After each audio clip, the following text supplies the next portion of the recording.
Friend வணக்கம். இந்த example பாருங்கள். இது வந்து ஸ்டாட்டிக் ஃப்ரிக்ஷன் அதை பேஸ் பண்ண சம். ஓகேவா? ஸோ இது 2023 நீட்டில் இந்த கொஸ்டின் அப்படியே கேட்டிருக்கோம்.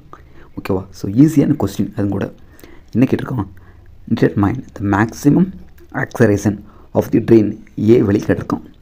In which a box lying on its floor will remain stationary given that coefficient of static friction between the box and train's floor is 0.15. அதாவது ஆக்சலரேஷன் வேல்யூ கேட்டிருக்கோம். யாரோடது? ட்ரெயினோட வேல்யூ.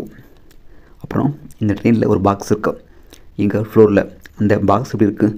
ஸ்டேஷ்னரியாக இருக்குது. இதால் அந்த கோஎஃபிஷியன்ட் ஆஃப் ஸ்டாட்டிக் ஃப்ரிக்ஷன் அந்த வேல்யூவால் எதுக்கு இடையில்? பாக்ஸுக்கும் ட்ரெயினுக்கும் இடையில். ஓகேவா? ஸோ அதான் கொடுத்துருக்கான். என்ன கேட்டிருக்கான்? ஆக்சலரேஷன். நமக்கு Newton second law of motion இருக்குல்ல, அதில் என்ன F = m/a. இப்போ இந்த வேலை நம்ம தேவை, ஏ வழி தேவை. இப்போது ஃப்ரிக்ஷன் ஃபோர்ஸ் அப்படின்னு படிச்சிருப்போம். ஞாபகம் இருக்கா? Friction force static friction is equal to less than அல்லது கிரேட்டர் தென் அல்லது ஈக்குவல் டு μs(n) அப்படின்னு வருமா?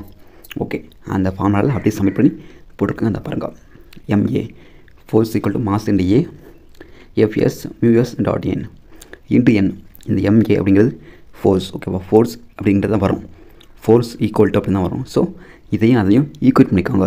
இப்போ மாஸ் மியூஎஸ், இந்த n வேல்யூ என்ன?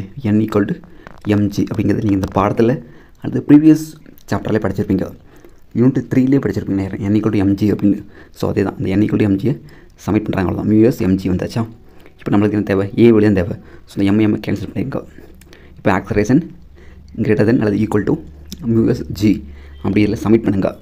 ஓகே, ஈக்குவல் μs வழியா 0.15, g வழியில் 10, அங்கே அப்ராக்சிமேட்டாக 10 எடுத்துருக்காங்க. ஸோ இதெல்லாம் ஓகே. 9.8 அது 10, அது இன்டூ பண்ணால் 1.5 m/s². ஸோ ஈஸியான சம்.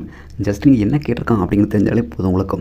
அது கேட்டுக்க தெரிஞ்சதை வச்சு நம்ம ஸ்டாட்டிக் ஃப்ரிக்ஷன் ஈக்குவேஷன் இருக்குல்ல, அதோட கம்பேர் பண்ணுறாங்க. அவ்வளோதான், முடிஞ்சு போச்சு. Okay friends, thank you.